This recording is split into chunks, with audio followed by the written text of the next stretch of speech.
இந்த மாலை ஆராதனைக்கு வந்திருக்கிற உங்கள் அனைவரையும் ஆண்டவராக இயேசு கிறிஸ்துவின் நாமத்திலே வாழ்த்தி வரவேற்கிறோம். ஒரு வேத வசனத்தை நாம் தியானிக்கலாம். லூக்கா எழுதின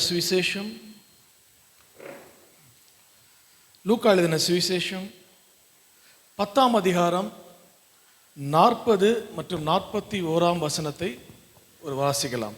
மார்த்தாளோ பற்பல வேலைகளை செய்வதில் மிகவும் வருத்தமடைந்து அவரிடத்தில் வந்து, ஆண்டவரே, நான் தனியே வேலை செய்யும்படி என் சகோதரி என்னை விட்டு வந்திருக்கிறதை குறித்து உமக்கு கவலை இல்லையா? எனக்கு உதவி செய்யும்படி அவளுக்கு சொல்லும் என்றாள். இயேசு அவளுக்கு பிரதியுத்தரமாக, மார்த்தாளே, மார்த்தாளே, நீ அநேக காரியங்களை குறித்து கவலைப்பட்டு கலங்குகிறாய். தேவையானது ஒன்றே. மரியாள் தன்னை விட்டு எடுபடாத நல்ல பங்கை தெரிந்து கொண்டாள் என்றார். தேவையானது ஒன்றே. மரியாள் தன்னை விட்டு எடுபடாத நல்ல பங்கை தெரிந்து கொண்டாள். அல்லேலூயா. கண்களை மூடுவோம், நாம் ஜெபிப்போம். கிருபையும் பரிசுத்தமும் சத்தியமும் நிறைந்த எங்கள் அன்பின் பரலோக தகப்பனே, உம்மை மனதார ஸ்தோத்திரிக்கிறோம், துதிக்கிறோம். அப்போஸ்தலனாகிய பவுல் சொல்வது போல நாங்கள் மிகுந்த பலவீனத்தோடும் பயத்தோடும் நடுக்கத்தோடும் தேவ சமூகத்திலே நாங்கள் தேவனே அப்பா உம்மை சார்ந்து நாங்கள் நிற்கிறோம். ஆண்டவரே அப்பா, அடியனை மறைத்து கர்த்தர் ஆவியானவர் சபைக்கு இந்த மாலை வேளையிலே பிரத்யேகப்படுத்தி வைத்திருக்கிற நல் வார்த்தைகளை திட்டமும் தெளிவுமாய் தேவனே அப்பா கலப்படம் இல்லாமல் ஆண்டவரே சொல்ல, ஜனங்கள் உணர்வடைய, கிறிஸ்துவுக்காய் தொடர்ந்து ஓட தேவனே ஒவ்வொருவரையும் பலப்படுத்துவீராக. உம் நாமம் மாத்திரம் மகிமைப்படுவதாக. எல்லா துதிகன மகிமை ஸ்தோத்திரங்களையும் உமக்கே தருகிறோம். இரட்சகர் இயேசு கிறிஸ்துவின் நாமத்திலே பிதாவே. சத்தமாக ஆமென் சொல்லாமா? ஆமென். ஒரு சிலராக இருந்தாலும் சத்தம் நல்லா இருக்கணும். ஓகே, ஸ்தோத்திரம். இயேசு அவளுக்கு பிரதியுத்தரமாக, மார்த்தாளே, மார்த்தாளே. இங்கிலீஷ்ல நல்லா இருக்கும், மார்த்தா, மார்த்தா, நீ அநேக காரியங்களை குறித்து கவலைப்பட்டு கலங்குகிறாய்.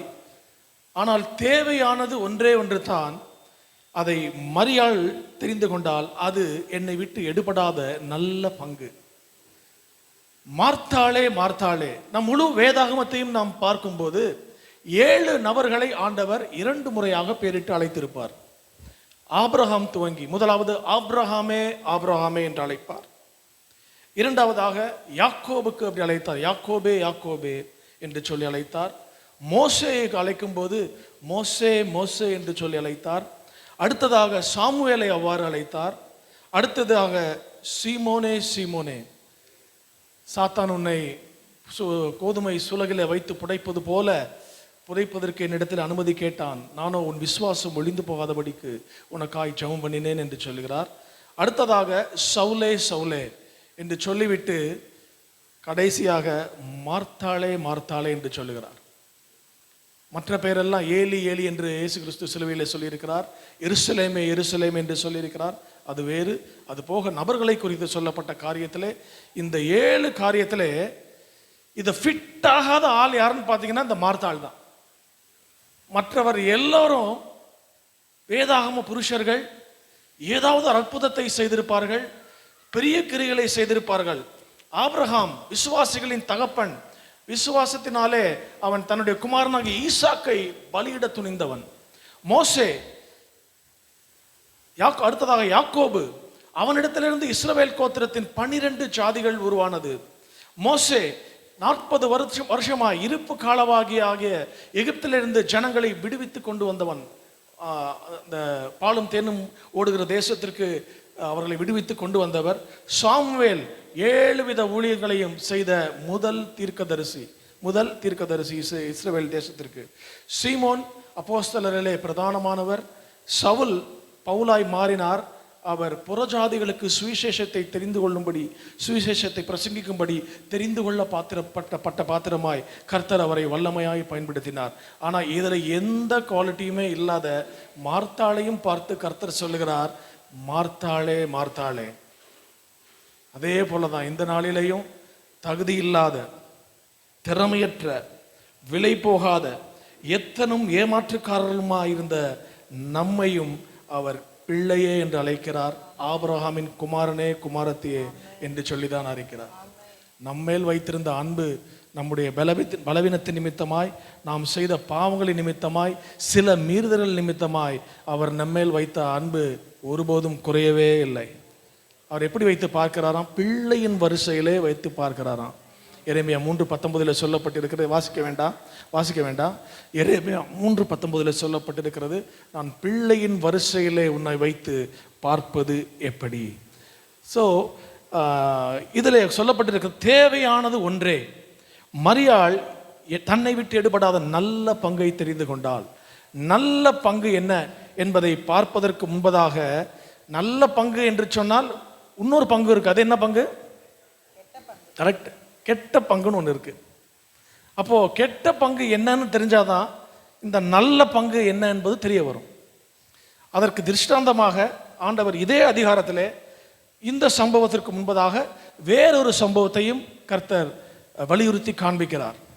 அதையும் நாம் தியானிப்போம். அதை தியானிக்கும் போதுதான் இந்த நல்ல பங்கு என்ன என்பது நமக்கு தெளிவாய் விளங்க வரும்.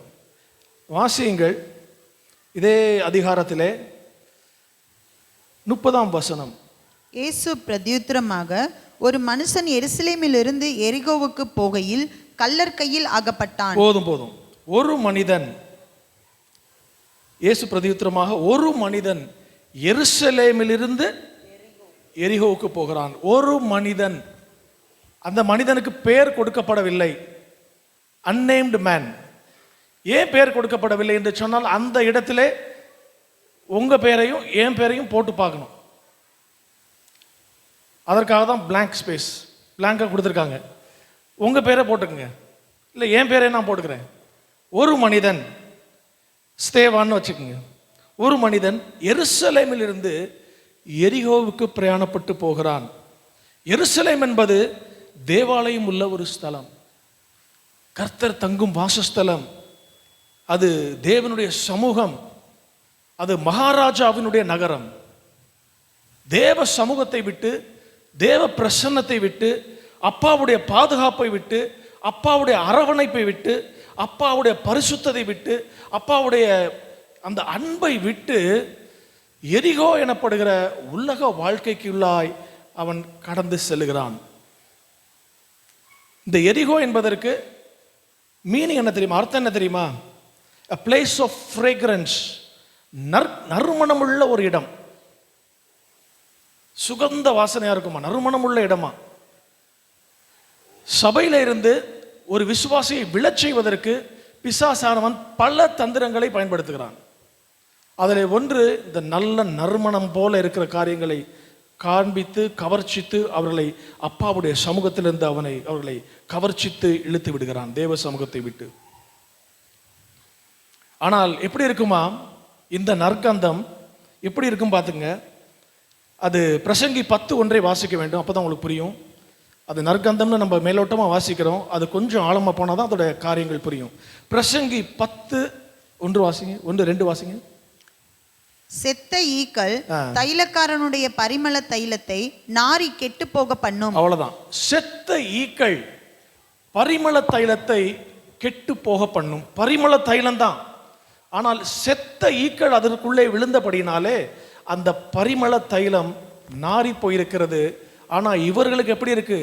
அது நற்கந்தம் போல அந்த எரிகோ தெரிவதனாலே தேவ சமூகத்தை விட்டுவிட்டு, அப்பாவை விட்டுவிட்டு அவர் எருசலேமிலிருந்து எரிகோவுக்கு போகிறார். அது செத்த ஈக்கள்னு போட்டிருக்குல்ல, அப்படியே கையை வச்சுக்கிட்டு நீங்கள் நேராக வாங்க. லூக்கா 11ஆம் அதிகாரம் 15ஆம் வசனத்தை வாசிங்க. லூக்கா 11:15 வாசிங்க. அந்த ஈக்கள் என்பது எதை குறிக்கிறது? அவர்களில் சிலர், இவன் பிசாசுகளின் தலைவனாகிய பெயல்செபூலை கொண்டு பிசாசுகளை துரத்துகிறான் என்றார்கள். பிசாசுகளின் தலைவனாகிய பெயல்செபூல். இந்த பெயல்செபூல் என்பதற்கு என்ன அர்த்தம் தெரியுமா? ஈக்களின் தலைவன், கிங் ஆஃப் ஃப்ளைஸ், ஈக்களுடைய ராஜா. அப்ப பிசாசு என்ன பண்றான்? அதுதான் ஈ. அந்த பிசாசு அந்த பரிமளக்காரருடைய தைலத்தை அவன் நாரி போக செய்து விடுகிறான். அது தெரியாம நற்கந்தமா இருக்கு, நறுமணமா இருக்கு, நல்லா இருக்கு, இதை காட்டிலும் அங்க நல்லா இருக்கு. எங்கன்னு கேட்காதீங்க, இதை காட்டிலும் அங்க நல்லா இருக்கு, இதை காட்டிலும் அங்கே அருமையாக பிரசங்கம் பண்ணுறாங்க, இதை காட்டிலும் அங்கே ஆராதனை அட்டகாசமாக இருக்குது. லைட்ஸ் என்ன, பாட்டு என்ன, மியூசிக் என்ன, பிரசங்கம் என்ன, ஆஹா! செத்த ஈக்கள் பரிமளக்காரன் தைரத்தை நார பண்ணினது போல பிந்தைய நாட்களிலே நம்முடைய வாழ்க்கை அது நாரச் செய்துவிடும். லோத்து சோதோம் கோமோரோவை பார்த்தபோது எப்படி தெரியுமா இருந்துச்சா? அது கர்த்தருடைய தோட்டத்தை போல இருந்ததான். தூரத்துல இருந்து பார்க்கும்போது நினைச்சார், ஆஹா இது ஏதேனை போல இருந்துச்சு. பின்னால என்ன தெரியுமா ஆச்சு? அதை வாசிங்க, ஆதியாகமம் 19:18. அது சூளையின் புகை போல அந்த சோதோம் கோமோரோ பற்றி எரிவதை விசுவாசிகளின் தகப்பனாகிய ஆதாம் கர்த்தர் நின்ற இடத்துல நின்றதை பார்க்கிறார். ஆரம்பத்தில் அப்படிதான் தெரியும், ஆரம்பத்தில் அது கர்த்தருடைய தோட்டம் போல தான் தெரியும். ஆனால் பின்னாட்களிலே அது ஒரு எரிகிற சூளையின் புகையை போல அது மாறி போனது. இந்த எரிகோ வாழ்க்கையெல்லாம் இந்த கிரெடிட் கார்டு மாதிரி தான். கிரெடிட் கார்டு எத்தனை பேர் வச்சிருக்கீங்க? கிரெடிட் கார்டு இல்லைன்னு சொன்னா ஸ்தோத்திரம். கிரெடிட் கார்டு அது என்ன தெரியுமா? இட்ஸ் லைக் சின். இன்னும் தெளிவாக சொல்ல வேண்டும் என்று சொன்னால், என்ஜாய் நவ், பே லேட்டர். இப்போ அனுபவி, பின்னால பணத்தை கட்டு. இதுதான் கிரெடிட் கார்டு. இருக்கிற வரைக்கும் செலவு பண்ண, பின்னால இந்த டியூ கட்டுறதுக்கு பில்லு வரும் பாருங்க, அப்போ மயங்கி விழுந்துருவீங்க கீழே. இதுதான் கிரெடிட் கார்டு. ஆனால் அப்பா நமக்கு கொடுத்துருக்கிறது என்ன கார்டு தெரியுமா? Debit card. ஏன்னா நம்முடைய கிரயத்தை எல்லாம் அப்பா சிலுவையில் சுமந்து தீர்த்து விட்டார். நமக்கான எல்லா ஆசீர்வாதங்களையும், ஆபிரகாமின் ஆசீர்வாதங்களை எல்லாம் நம்முடைய கணக்கில் அவர் சேர்த்து வைத்திருக்கிறார். அப்பாவின் ஐஸ்வர்யத்திலிருந்து, அப்பா நமக்கு கொடுத்த மேன்மையிலிருந்து நாம் செலவு செய்கிறோம். கடன் வாங்கி அல்ல, கடன் கொடுக்கிறவர்களாய் கர்த்தர் நம்மை மாற்றி வைத்திருக்கிறார். பேக்ஸ்லைடர் அடைக்கல பட்டணத்தை விட்டு அவன் உலகத்திற்கு நேராய் கடந்து போகிறான். தேவ சமூகத்தை விட்டு உலகத்திற்கு நேராய் கடந்து போகிறவனுக்கு ஒன்று நடக்குது பாருங்க. ஸ்லோ வாசிங்க, லூக்கா 10:30 வசனம். இயேசு பிரதியுத்தரமாக, ஒரு மனுஷன் எருசலேமில் இருந்து எரிகோவுக்கு போகையில். அந்த எரிகோ என்பது, அந்த எரிகோ பட்டணத்தின் சரித்திரம் எல்லாருக்கும் தெரியும். யோசுவா அந்த எரிகோ பட்டணத்தை பிடித்து அதை சுட்டெரித்து விட்ட போது அதன் மேல் ஒரு சாபத்தை அவர் வைக்கிறார். அந்த சாபம் நீங்கப்படாமல் இருந்தது. 1 ராஜாக்கள் புஸ்தகத்திலே ஒரு ராஜா அந்த எருசலேமின் மதிலையும் அதன் அலங்கத்தையும் கட்டும்போது அவனுடைய குமாரர்கள் மரித்து போகிறார்கள். யோசுவா வைத்து போன சாபம் அது நிவர்த்தியாகாமல் அங்கே இருந்தது. பிற்காலத்தில் இயேசு கிறிஸ்து எரிகோவுக்கு வந்து இந்த வீட்டுக்கு ரட்சிப்பு வந்தது என்று சொன்னும்போது, சகையோ வீட்டுக்கு மாத்திரம் ரட்சிப்பு வரவில்லை, அந்த எரிகோ பட்டணம் முழுவதற்கும் பிற்பாடு ரட்சிப்பு வந்தது. ஆனால் இங்கே இந்த மனிதன் எருசலேமை விட்டு எரிகோவுக்கு போகும்போது, மறுபடியும் வாசிங்க, ஒரு மனுஷன் எருசலேமில் இருந்து எரிகோவுக்கு போகையில். அவர் போயிட்டாரா இல்ல போய்கிட்டு இருக்காரா? போய் சேரவே இல்லை. எரிகோவை விட்டு அப்படி ஸ்டெப் வெளியில வச்சு போகையில் அப்பாவுடைய சமூகத்தை விட்டு, தேவனுடைய பாதுகாப்பை விட்டு, அடைக்கல பட்டணத்தை விட்டு வெளியே வந்த உடனேயே வசனம் சொல்லுகிறது, நமக்கு எதிராளியான சத்துருவானவன் கர்ச்சிக்கிற சிங்கம் போல எவனை விழுங்கலாமோ என்று வகை தேடி சுற்றி திரிகிறான். பார்த்துக்கிட்டே இருக்கான், எப்போ சான்ஸ் கிடைக்கும் வீழலாம். பாதுகாப்பை விட்டு வெளியே வந்தான், கதை க்ளோஸ், முடிந்தது. சபையை உங்களுக்கு ஆவியானவர் தெளிவாய் சொல்லுகிறார் இந்த மாலை வேளையிலே, பிசாசானவன் ஃபுல் டைம் ஒர்க் பண்ணி கொண்டிருக்கிறான், rather over time. A part-time Christians cannot defeat a full-time working Satan. முழு நேரம் வேலை செய்கிற சத்ருவை பகுதி நேர கிறிஸ்தவர்கள் ஒருபோதும் வீழ்த்தவே முடியாது. அதனால தான் வந்து ஜெபிங்கன்னு தலபாடாக அடிச்சுக்கிறாங்க. ஏன் நீங்கள் ஜெபிக்கிறதுனால பாஸ்டருக்கு ஏதாவது நன்மையா, இல்லை உதவி போதகருக்கு ஏதாவது நன்மையா, இல்லை சபைக்கு ஏதாவது நன்மையா? உங்களுக்கு தான் நன்மை. ஆமேனே வராது, உங்களுக்கு தான் நன்மை ஜெபிப்பதனாலே. அங்கிருந்து போவதற்கு உள்ளாகவே கள்ளர் கையில் ஆகப்பட்டானாம். நம்ம எதிராளியான பிசாசானவன் கள்ளனும் திருடனும் கொள்ளைக்காரனுமாய் இருக்கிறான். வேதம் சொல்லுகிறது அல்லவா? ஆங்கில வேதாகமத்தில் நல்லா இருக்கும். இங்கிலீஷ் பைபிளில் போட முடியுமா? இங்கிலீஷ் பைபிளில் நல்லா இருக்கும், அருமையாக இருக்கும். அதில் a man, certain man went down from Jerusalem to Jericho. went down. அப்போ அவருடைய சமூகத்தை விட்டு போனாலே டவுன் டவுன் டவுன் தான். தாழ்ந்து தாழ்ந்து தாழ்ந்து தாழ்ந்து மிகுந்த தாழ்வான நிலைக்கு போயிடுவோம். இல்லைன்னா விடுங்க, போதும், நோ ப்ராப்ளம்.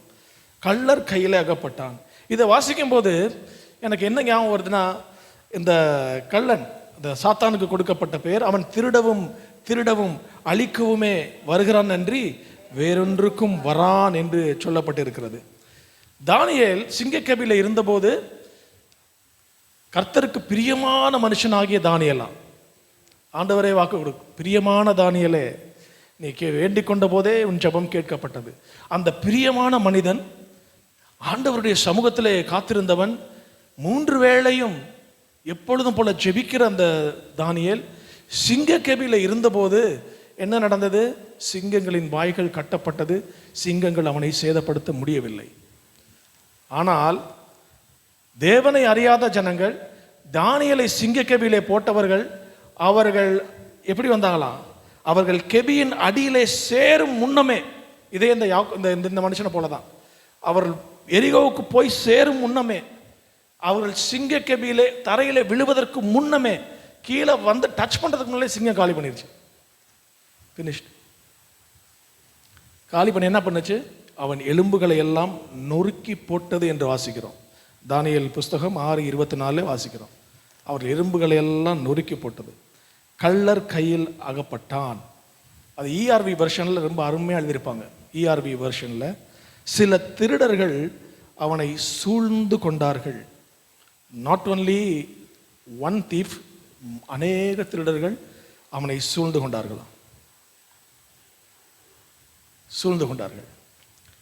முன்பு அடைக்கல பட்டணத்திலே அப்பாவுடைய சமூகத்திலே அவன் இருந்தபோது அவனை கிருபை சூழ்ந்திருந்தது.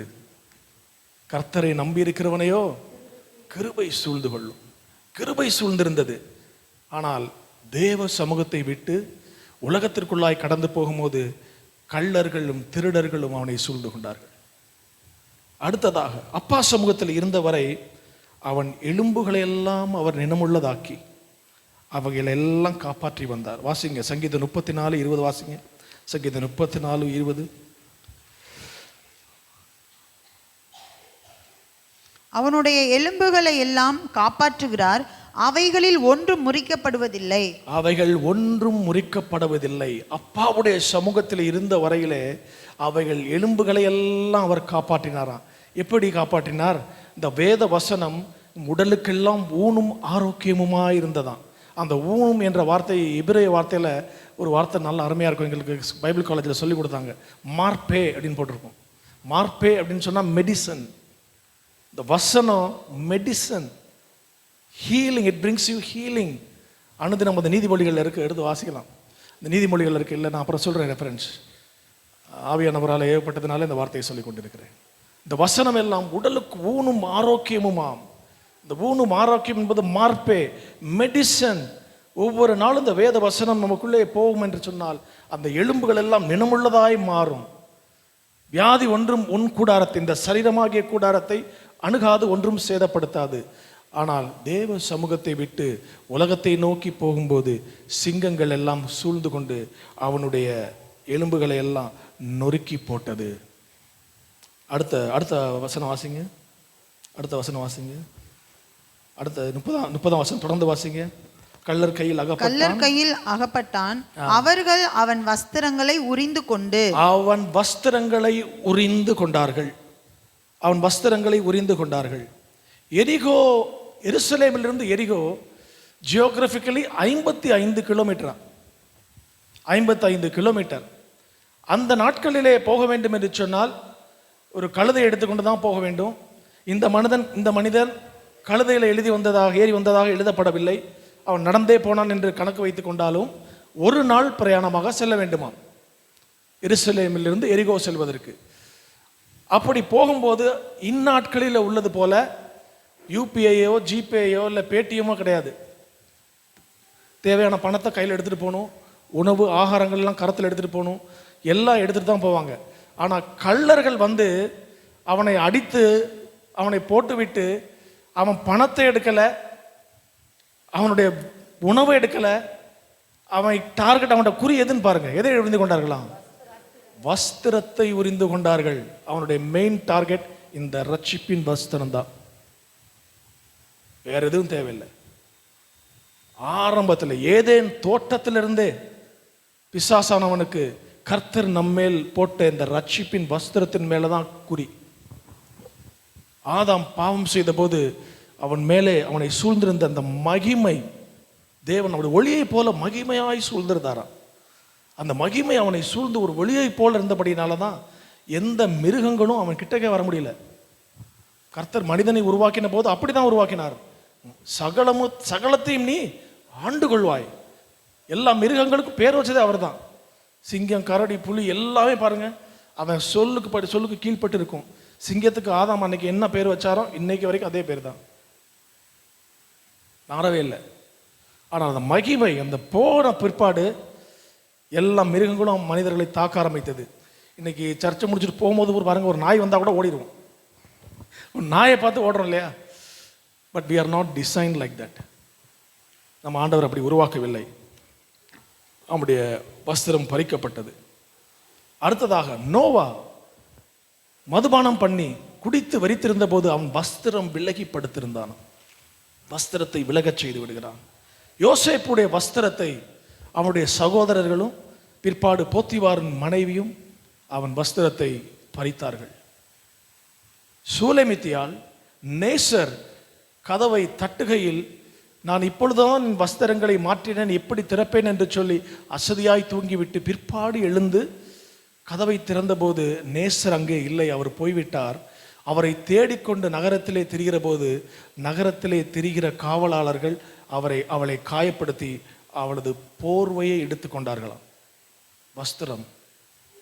மார்க்கு இயேசு கிறிஸ்து கெத்செமனே தோட்டத்திலே அவர் பிடிக்கிற போது வஸ்திரத்தையும் விட்டு விட்டு ஓடிவிட்டானோ. இயேசு விட்டு ஓடும்போது வஸ்திரத்தை விட்டு விட்டு நிர்வாணியாய் ஓடி போனான். இயேசு சிலுவையில் மறித்து அடக்கம் பண்ணப்பட்ட பிற்பாடு பின்மாற்றத்திற்குள்ளே போய் மீன் பிடிக்கும்படியாய் பேதுரு போகிறார். அப்பொழுது பேதுரு எப்படி இருந்தாராம்? மீன் பிடித்தாராம், வஸ்திரம் இல்லாதவராக இருந்தார். அதான் ஆண்டவர் ஆவியானவர் சபைகளுக்கு சொல்லும்போது சொல்லுகிறார், தன் வஸ்திரங்களை காத்துக் கொள்ளுகிறவன், சொல்லுங்க, வசனத்தை ஒருபோதும் கேட்டதில்லையோ, தன் வஸ்திரங்களை காத்துக் கொள்ளுகிறவன் பாக்கியவான். வஸ்திரங்களை காத்துக் கொள்ளுகிறான் பாக்கியவான். வஸ்திரங்களை காத்துக் கொள்வது மாத்திரமல்ல, அது கரைபடாமல் பார்த்து கொள்ள வேண்டும். வஸ்திரங்கள் எழுந்து போவது கடைசி பார்ட். வஸ்திரங்கள் கரைபடாமல் பார்த்து கொள்ள வேண்டும். ஏனால் வஸ்திரம் கரைபட்டால் சகரியா தீர்க்கதரிசி, பிரதான ஆசாரியனாக ஆகிய யோசுவா சகரியா தீர்க்கதரிசி எழுதும்போது சொல்லுகிறார், யோசுவாவுடைய வஸ்திரமோ அழுக்கு வஸ்திரமாய் இருந்தது, அதனாலே சாத்தான் அவனுக்கு விரோதமாய் தீங்கு செய்ய அவனது வலது பாரிசத்தில் நின்றிருந்தான். கொஞ்சம் சான்ஸ் கொடுத்தாலும் போதும், பிசாசானவன் மேற்கொண்டு விடுவான். அப்பாவுடைய அடைக்கலை பட்டணத்தை விட்டு வெளியே வந்துடாதீங்க. அவருடைய சமூகத்திலே ஆனந்தமும் அவருடைய வலது பாரிசத்திலே நித்திய பேரின்பமும் உண்டு. இந்த பேரின்பத்தை விட்டு வெளியே போய் வேறு எந்த ஒரு நன்மையும் நாம் கண்டுவிட முடியாது, எந்த ஒரு காரியத்தையும் நாம் பெற்றுக்கொள்ள முடியாது. அப்பா சமூகத்திலே இல்லாத ஒன்றும் வெளியே சென்று இந்த உலகம் நமக்கு கொடுத்து விட முடியாது. அப்படி வந்தவன் தான் அப்னேர். அவனுடைய முடிவு எப்படி இருந்தது? மதிகட்டவன் சாகிறதை போல அப்னேர் செத்து போனான். இந்த மாலை வேளையில் வந்திருக்கிற உங்கள் எல்லோருக்கும் கர்த்தருடைய வார்த்தை தெளிவாய் வருகிறது. ஒருவேளை நம்முடைய வஸ்திரங்கள் கரைபட்டிருக்கலாம். ஒருவேளை தேவ சமூகத்தை விட்டு நான் தூரமாய் போய்விட்டேன் என்று நீங்கள் சொல்லலாம். ஒருவேளை அப்பாவுடைய அன்பை விட்டு நான் தூரமாக இருக்கிறேன், கடந்த நாட்களில் நான் செய்த மீறுதல்கள், கடந்த நாட்களில் நான் செய்த பாவங்கள், கர்த்தருக்கு விரோதமாய் நான் பேசின காரியங்கள், ஊழியக்காரருக்கு விரோதமாய் பேசின காரியங்கள், தேவ பிள்ளைகளுக்கு விரோதமாய் நான் செய்த கிரியைகள், இவையெல்லாம் அப்பாவுடைய முகத்தை எனக்கு மறைத்து விட்டது என்று சொல்லி நீங்கள் மனதிற்குள்ளே உண்மையாய் கர்த்தருடைய சமூகத்திலே அமர்ந்து அதை அறிக்கையிட்டு விட்டு விடுவீர்கள் என்று சொன்னால் அப்பாவுடைய கரம் குறுகி போகவே இல்லை. அவர் கரம் நீட்டி உங்களை தூக்கி நிறுத்த, உங்களை மறுபடியும் பிள்ளை என்கிற ஸ்தானத்திலே அமரச் செய்வதற்கு அவர் உண்மையும் நீதியும் உள்ளவராக இருக்கிறார். அவர் கை குறுகவே இல்லைங்க. இது தேவ சமூகத்தை விட்டு எரிகோவுக்கு போன ஒரு மனிதனுடைய காரியம். அதனுடைய இரண்டாவது பகுதி வாசிங்க. லூக்கா 10:38 வாசிக்கணும். 10:38. பின்பு அவர்கள் பிரயாணமாய் போகையில் அவர் ஒரு கிராமத்தில் பிரவேசித்தார். அங்கே மார்த்தாள் என்னும் பெயர் கொண்ட ஒரு ஸ்திரீ அவரை தன் வீட்டிலே ஏற்றுக்கொண்டாள். பெத்தானியாவுக்கு கர்த்தர் வருகிறார். மார்த்தாள் மரியாள் என்று சொன்னாலே பெத்தானியா தான். பெத்தானியா என்று சொன்னால் அத்திப்பழத்தின் வீடு, அத்திப்பழங்கள் உள்ள பட்டணம், அத்திப்பழத்தின் வீடு என்ற அர்த்தம். அதற்கு இன்னொரு அர்த்தமும் இருக்கு, ஹவுஸ் ஆஃப் சாரோ, துக்கத்தின் வீடு. அதற்கு இன்னொரு பேர் இருக்கு, ஹவுஸ் ஆஃப் மிஸ்ட்ரி, மர்மங்கள் நிறைந்த வீடு. என்ன நடக்குதுன்னே தெரியாது, மர்மமா இருக்கும். அது என்ன எழுதப்பட்ட, ஒரு ஸ்திரீ அவரை தன் வீட்டிலே ஏற்றுக்கொண்டாள். கிரேக்க வார்த்தை ஹூப்பா டெக்கோமாய் என்று எழுதப்பட்டிருக்கிறது. ஹூப்பா டெக்கோமாய் அப்படி என்று சொன்னால் ரிசீவ் சம்படி லைக் அ கெஸ்ட். ஒரு வீட்டில் ஒரு கெஸ்ட்டை வரவேற்பது போல அவரை ஏற்றுக்கொண்டார். ஒரு கெஸ்ட்டை வீட்டுக்கு வர வச்சுட்டு அந்த அம்மா என்ன பண்ணுறாங்க பாருங்க. இன்வைட் பண்ணியாச்சு, ஆண்டவரும் வந்துட்டாரு, இன்வைட் பண்ணியாச்சு. ஆனால் ஆண்டவர் சும்மா வர மாட்டார். எப்போ வந்தாலும் ஒரு டீமாக தான் வருவார். 12 பேர் அப்படியே கூட டீமாக தான் வருவாங்க. உள்ளே வந்தாச்சு. வந்த உடனே அம்மா நல்லா அவங்க ஆண்டவரை வரவேற்று உள்ளே உட்கார வச்சு கிச்சனுக்கு ஓடிட்டாங்க. பற்பல வேலைகளை செய்வதில்லை. அடுத்த வசனம் சொல்லுது, இயேசுவை அழைத்த பிற்பாடு அவள் வருத்தமடைந்து, பற்பல வேலைகள் செய்வதிலே வருத்தமடைந்து, பெர்ப்ளெக்ஸ்ட்னு போட்டிருக்கு NLT டிரான்ஸ்லேஷனில். பெர்ப்ளெக்ஸ்னா குழப்பமடைந்து, பற்பல வேலைகள் என்ன செய்யணும்னு தெரியல, குழப்பம் அடைஞ்சிட்டாங்க. இப்போ ஒரு வீட்டில் பாஸ்டர் சொல்லுவாங்கள்ல, ஒரு வீட்டில் 4 பிள்ளைகள் இருந்தால் ஒரு பிள்ளை சூடானதை கேட்கும், ஒரு பிள்ளை கூல்ட்ரிங்க்ஸ் கேட்கும், ஒரு பிள்ளை மோர் கேட்கும், ஒரு பிள்ளை ரசம் கேட்கும், இன்னொன்று சாம்பார் கேட்கும். ஒரு வீட்டிலே உள்ள டிஃப்ரென்ஸ் இருந்தால் 12 பேர், ஒன்று ஒவ்வொரு துருவம், 12 பேர் வந்தால் என்னென்ன கேட்டிருப்பான் நினச்சி பாருங்க. குழப்பம் அடைஞ்சிட்டாங்க அம்மா, பெர்ப்ளெக்ஸ்டு. இப்போ சிம்பிளாக சொல்லணும்னா, சகோதரிக்கு ஈஸியாக புரிகிற மாதிரி சொல்லணும்னா, இன்னைக்கு என்ன குழம்பு வைக்கிறதுன்னு தெரியல, அதுதான் குழப்பமாக இருக்குது இல்லையா? எத்தனை பேர் சொல்லியிருக்குங்க, இன்னைக்கு காலையிலேருந்து என்ன குழம்பு வைக்கிறதுன்னு தெரியல, எதை தான் வைக்கிறதுன்னு தெரியல. அதே போல் குழப்பமாயிருச்சு. அத்தனை பேர் வந்துட்டாங்க. she was confused and distract ஆகிட்டாங்க அவங்க. வந்திருப்பவர் எவ்வளவு பெரியவர். இப்போ நீங்கள் நினச்சி பாருங்கள், உங்கள் வீட்டுக்கு பாஸ்டர் வர்றாங்க, ஆண்டியை கூப்பிட்ருக்கீங்க, வீட்டுக்கு வர சொல்லியிருக்கீங்க, வாங்க பாஸ்டர்னு சொல்லி வர சொல்லிவிட்டு அவரை உட்கார வச்சுட்டு நீங்கள் வீட்டில் போய் கிச்சன்லேயே வேலை பார்த்த பாஸ்டர் அப்படியே எனக்கு நான் பாவமாக உட்காந்துருப்பார். சீஷர்கள் அப்படி தான் செஞ்சாங்க. படகுலே அவரை ஏற்றி கொண்டு போகும்போது, ஆண்டவரே, முதல்ல படகுல ஏறும்போது இயேசு தான் ஏறுறாரு. போக போக பிரயாணம் போக போக அவர் பின்னால் தள்ளிட்டான். கப்பலின் பின்னணியத்திலே அவர் தலையை வச்சு படுத்து தூங்கிட்டார். அவருக்கு வேலையை கொடுக்க, ஆண்டவரே நீங்கள் ரெஸ்ட் எடுங்க. நல்லா தெரிஞ்சுக்குங்க, ஆண்டவர் ஒருவேளை நம்ம வீட்டுக்கு வந்தாருன்னா என்ன செய்யணும்? அவரை உட்கார வச்சுட்டு போய் உங்கள் வேலையை பார்க்க ஆரம்பிச்சிடாதீங்க. கர்த்தர் வந்தாருன்னா என்ன, முதல்ல அவர் பாதத்தில் வந்து வீட்டு சாவி அவர் கையில் கொடுத்து, ஆண்டவரே நீரே இவ்வீட்டின் தலைவர், நாங்கள் என்ன சொல்லணும் நாங்கள் என்ன செய்யணும் நீங்கள் சொல்லுங்கப்பான்னு ஃபுல்லாக சரண்டர் ஆயிருங்க. ஒரு வாகனத்தில் போகிறீங்க, இயேசு கிறிஸ்து வழியில் நிற்கிறாரு, பார்க்குறீங்க, டக்குன்னு பிரேக் அடிச்சு, ஆண்டவரே வாகனத்தில் ஏறுங்க. ஒரு உதாரணத்துக்கு தான் சொல்கிறேன். ஆண்டவரே வாகனத்தில் ஏறுங்கப்பா, நல்ல ஏசி கார், பின் சீட்டில் உட்காருங்க, அழுங்காமல் குலுங்காமல் நீங்கள் போக வேண்டிய இடத்துல கொண்டு போய் இறக்கி விட்டுறேன் ஆண்டவரேன்னு சொல்கிறத விட்டுட்டு, சாவியை ஒழுங்கும் மரியாதையாக சாவி அவர் கையில் கொடுத்துட்டு, ஆண்டவரே என் வாழ்க்கை வாகனத்தை நீங்கள் ஓட்டுங்கப்பா, நான் உட்காந்து இலைப்பாரி கொண்டு வருகிறேன் ஆண்டவரேன்னு சொல்ல தெரிஞ்சிருக்கணும். ரைட்டா? சொல்லுவீங்களா? ஸோ டிஸ்ட்ராக்ஷன், குழப்பம் வருது. அநேக காரியங்களை குறித்து புலம்பல் பிற்பாடு கோபமாய் மாறுகிறது. கோபம் பிளேமா மாறுது. பிளேம் பண்றாங்க பாருங்க. என்ன பிளேம் பண்றாங்க? ஆண்டவரே, இந்த மரியாள் என்னை தனியாக வேலை செய்யும்படி விட்டு வந்து விட்டால் எனக்கு உதவி செய்யும்படி அவளை அனுப்புங்க. ஆனால் மரியாள் செய்தது என்ன தெரியுமா? அவளும் வேலை செய்து கொண்டு தான் இருந்தா. 2 மார்த்தாள் மரியாளும் சேர்ந்து தான் வேலை செஞ்சாங்க. ஆனால் எப்போ இயேசு வீட்டுக்கு வந்துட்டாரோ அப்போ எல்லாத்தையும் போட்டுட்டு இயேசுவின் பாதத்தில் வந்து உட்காந்துட்டாங்க.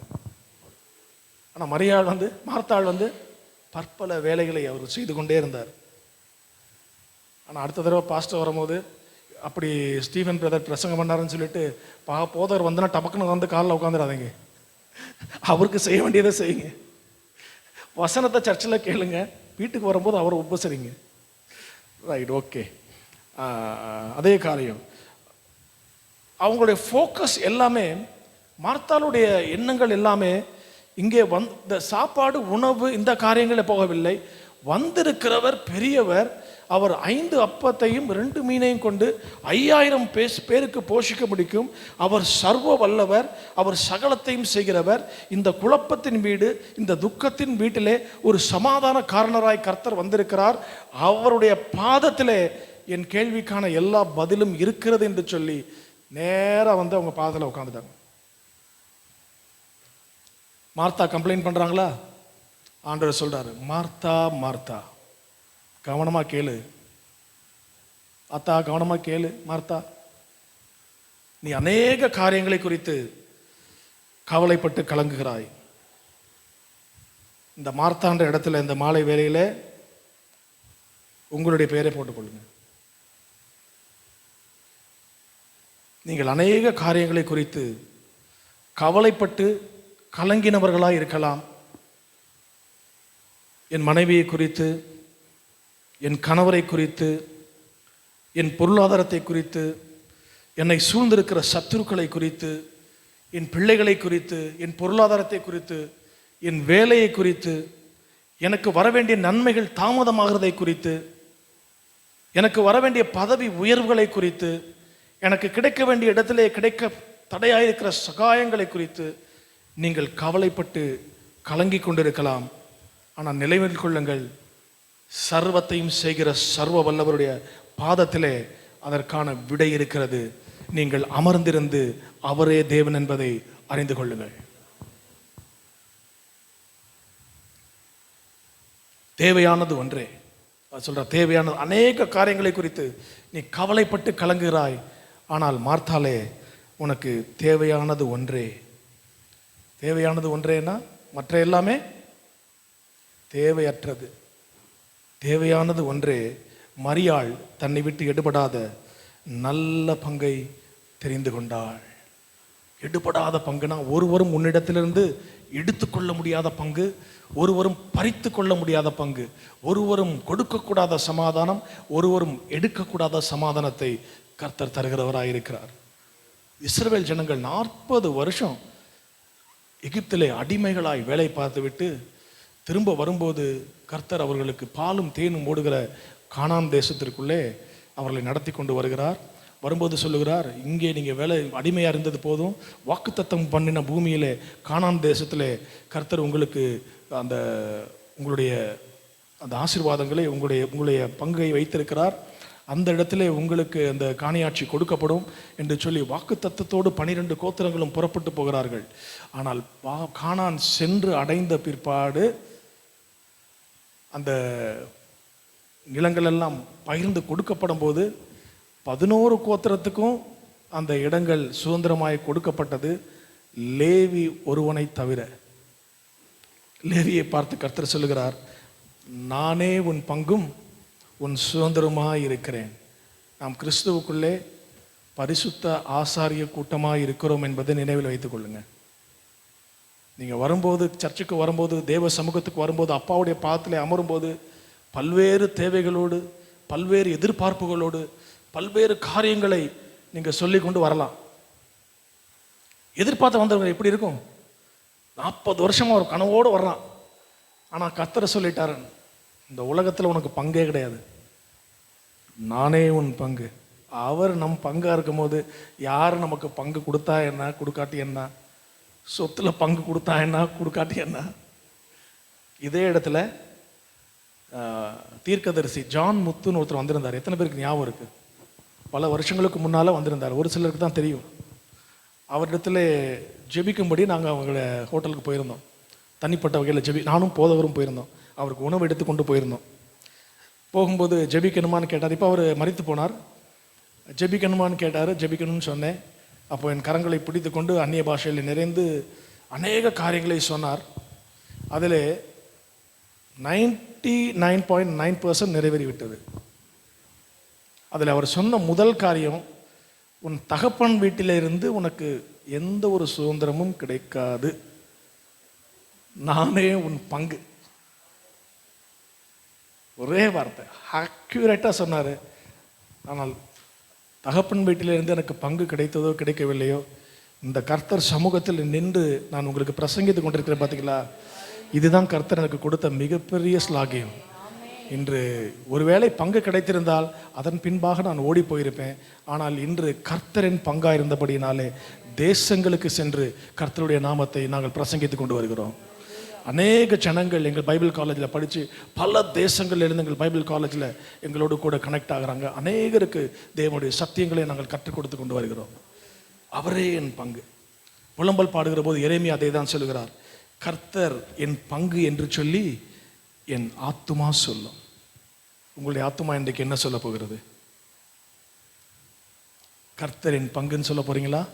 இந்த உலகத்துல தான் என் பங்குன்னு சொல்ல போறீங்களா? Coming to the final thing, நீங்கள் எனக்கு செவி கொடுத்து நலமானதை புசியுங்கள் என்று சொல்லி ஏசாயா தீர்க்கதரிசி எழுதுகிறார். 55ஆம் அதிகாரம் 2ஆம் வசனத்திலே, நீங்கள் எனக்கு செவி கொடுத்து கவனமாய் செவி கொடுத்து நலமானதை சாப்பிடுங்கள் என்று சொல்லி கர்த்தர் ஏசாயா தீர்க்கதரிசி மூலமாய் சொன்ன இந்த வார்த்தையை மரியாள் வாசித்தாரோ வாசிக்கவில்லையோ என்று எனக்கு தெரியாது. அதனாலே அவள் தெரிந்து கொண்டாள், இந்த உலகத்தில் இருக்கிற எல்லா வேதனை, பாரம், கண்ணீர், கவலை இவைகள் எல்லாவற்றிற்குமான தீர்வு இயேசுவின் பாதத்திலே தான் இருக்கிறது என்று சொல்லி அவருடைய பாதத்திலே வந்து அமர்ந்து விட்டார். இது ஒரு சம்பவம்.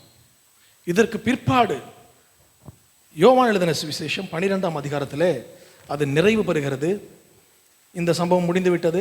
பிற்பாடு யோவான் 12ஆம் அதிகாரத்திலே ஆண்டவராகிய இயேசு கிறிஸ்து பஸ்கா பண்டிகைக்கு 6 நாளைக்கு முன்னே தாம் உயிரோடு எழுப்பின லாசரு இருந்த இடத்திற்கு வருகிறார். பெத்தானியாவுக்கு, அதே வீட்டுக்கு மறுபடியும் வர்றார். எப்போ? பஸ்கா பண்டிகைக்கு 6 நாளைக்கு முன்பே.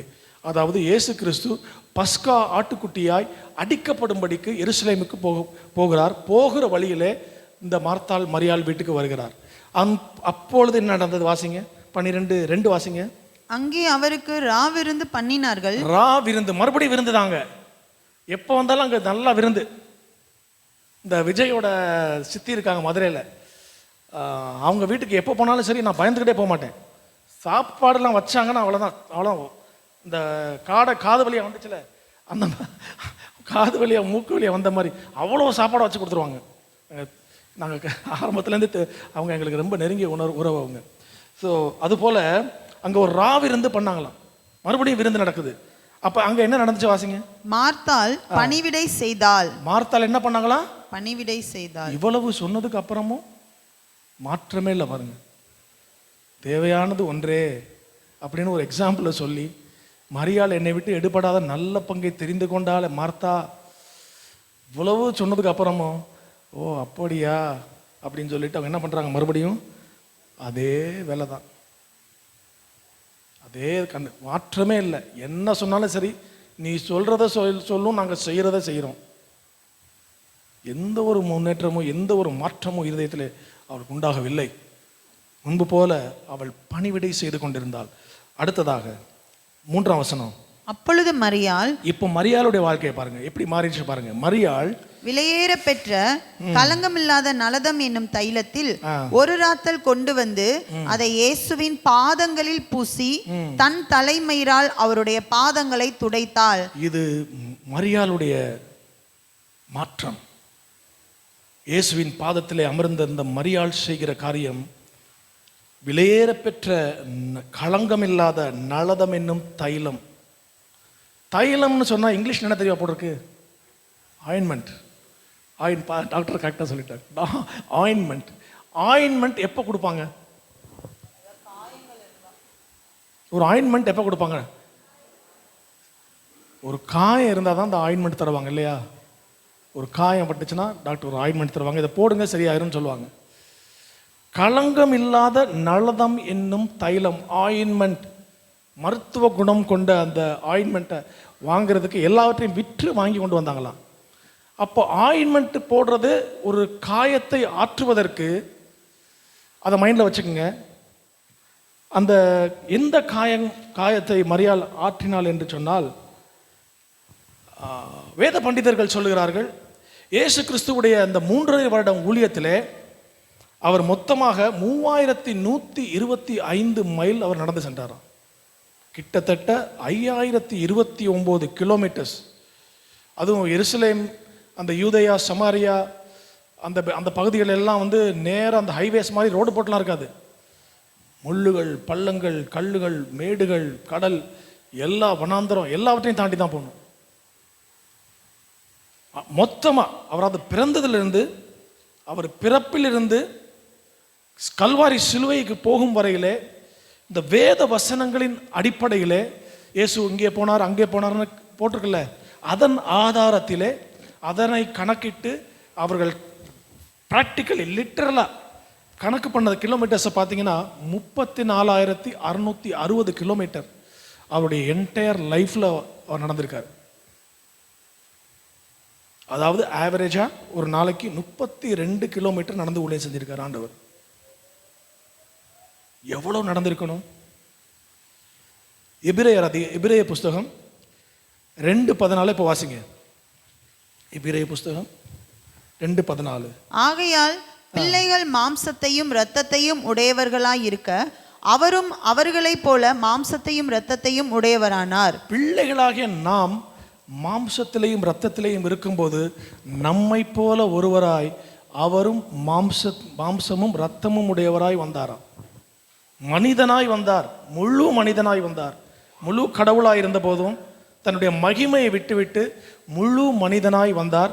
அவர் பூமியில் இருந்தபோது அவருக்கும் பசி எடுத்துச்சு, அவருக்கும் தாகம் எடுத்தது, அவரும் கண்ணீர் சிந்தினார், அவரும் தூங்கினார், அவர் சிரித்தார்.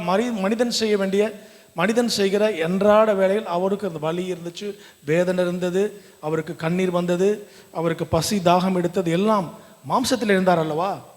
அப்போ ஒரு மனிதன் ஒரு நாளைக்கு 32 கிலோமீட்டர் நடந்தார்னா, அதுவும் பள்ளங்கள், கல்லுகள், மேடுகள் எல்லாம் நடந்தா அவங்க காலு புண்ணாகுமா ஆகாதா? சொல்லுங்க, கால்களில் காயமாகுமா ஆகாதா? இயேசுவின் பாதத்திலே அமர்ந்திருந்த மரியாள் அந்த பாதத்தை பார்க்கிறாள்.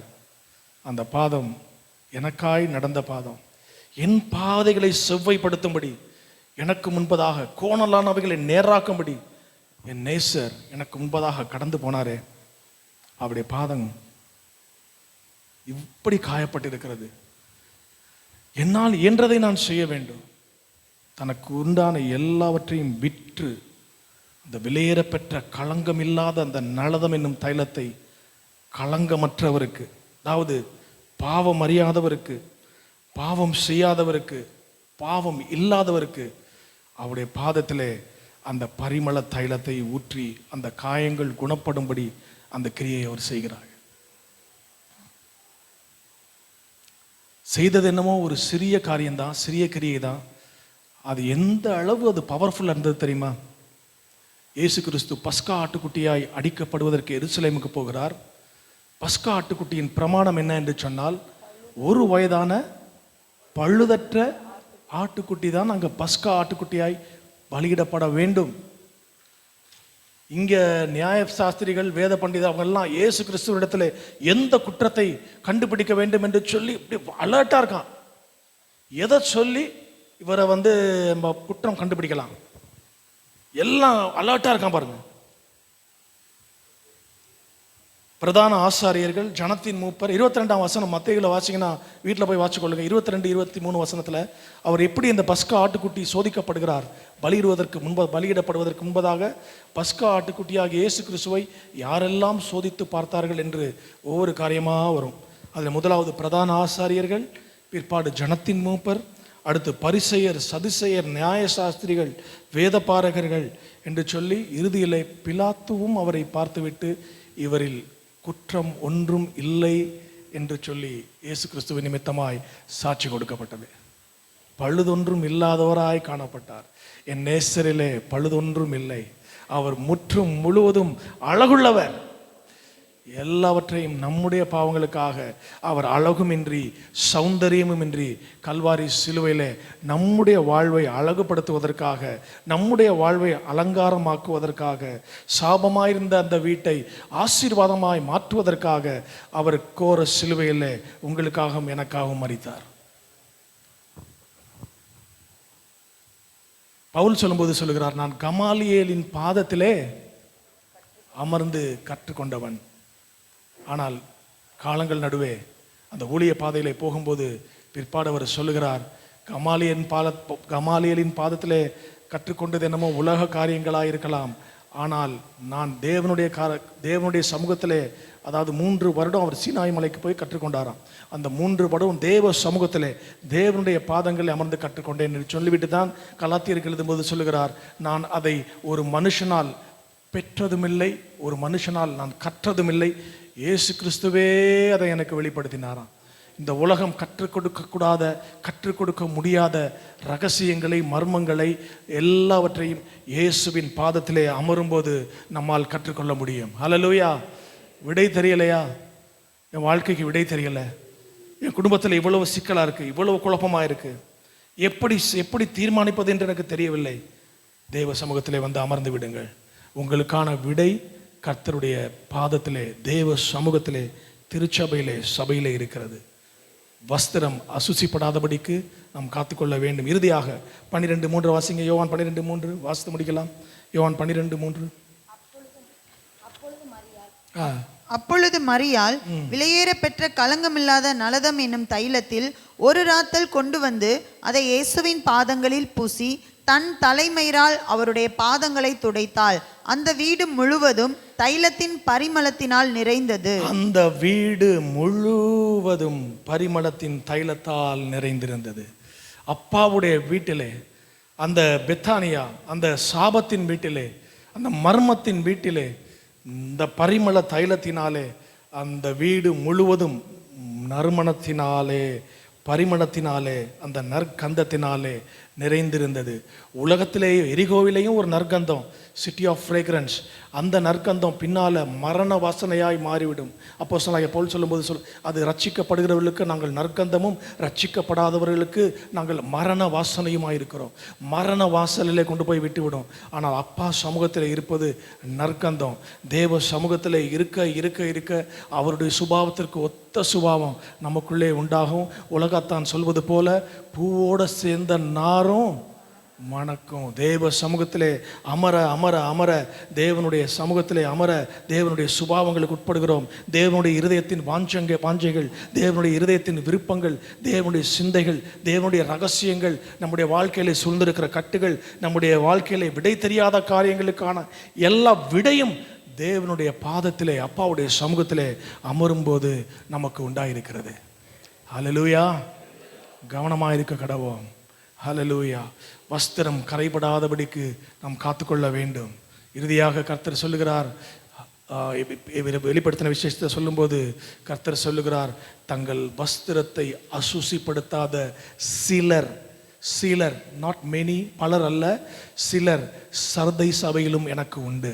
தங்கள் வஸ்திரத்தை அசுசிப்படுத்தாத சிலர் சர்தை சபையிலேயும் உண்டு என்று சொல்லப்பட்டது போல, தங்கள் வஸ்திரத்தை அசுசிப்படுத்தாத பலர் இந்த முதல் ஏஜி சபையிலேயும் உண்டு என்று சொல்லத்தக்கதாக கர்த்தர் நமக்கு கிருபை செய்வாராக. எல்லா கரங்களை தட்டி கர்த்தருடைய நாமத்தை மகிமைப்படுத்துவோம். ஹல்லேலூயா. ஆவியானவர் சபைகளுக்கு சொல்லுகிறதை காதுள்ளவன் கேட்க கடவன்.